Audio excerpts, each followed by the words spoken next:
কালকে ঈদবরার মাঠ নিয়ে কেন্দ্র করে নুরুল ইসলাম নয়ন আমেরিকার সেক্রেটারি তার লোকজন নিয়ে আমাদের উপর অতর্কিত হামলা চালানোর পর্যায়ে পরে কালকে আমরা এই থানা পুলিশ আনার পরে বাড়ি থেকে পালাই গিয়ে রাত্রে বাড়িতে আইসা আবার মসজিদে তালা মারছে।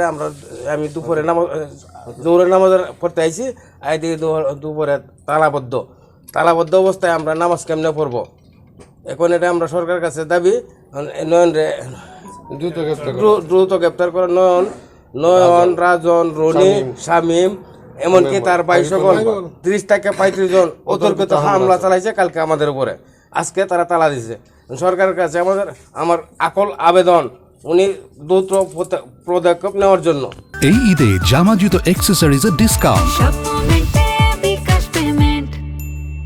আমাদের এই মসজিদ নিয়ে দীর্ঘদিন ধরে এই গন্ডগোল, অনেক সময় অনেকজনরে এই মসজিদ থেকে মারপিট করে তাড়ায় দেওয়া হয়েছে, বাইর করে দেওয়া হয়েছে এই নুরুল ইসলাম নয়ন এবং তার দলগুলো। কালকে মাঠকে কেন্দ্র করে, ঈদগাহ মাঠকে কেন্দ্র করে ঈদের জামাতে যখন মানুষ দাঁড়াইছে তখনই তারা অতর্কিতভাবে হামলা করছে।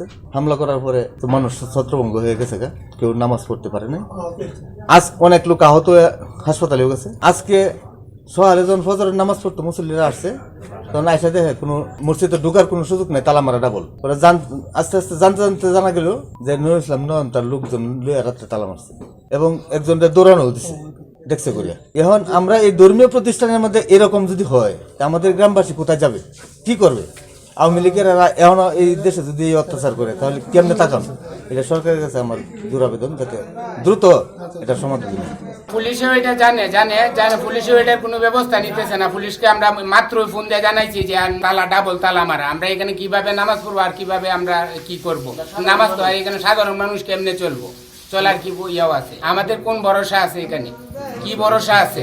কালকে এখানে নামাজের মাঝে এক ঘটনা করছে, সবাই নামাজে দাঁড়াইছি। এখন এই নামাজ পড়লে যে আবার এই নয় একবাইতু না, এটা কি ভরসাটা আছে? আমাদের সরকারের কাছে আকুল আবেদন যে এটা আমাদেরকে নিরাপত্তা দেন।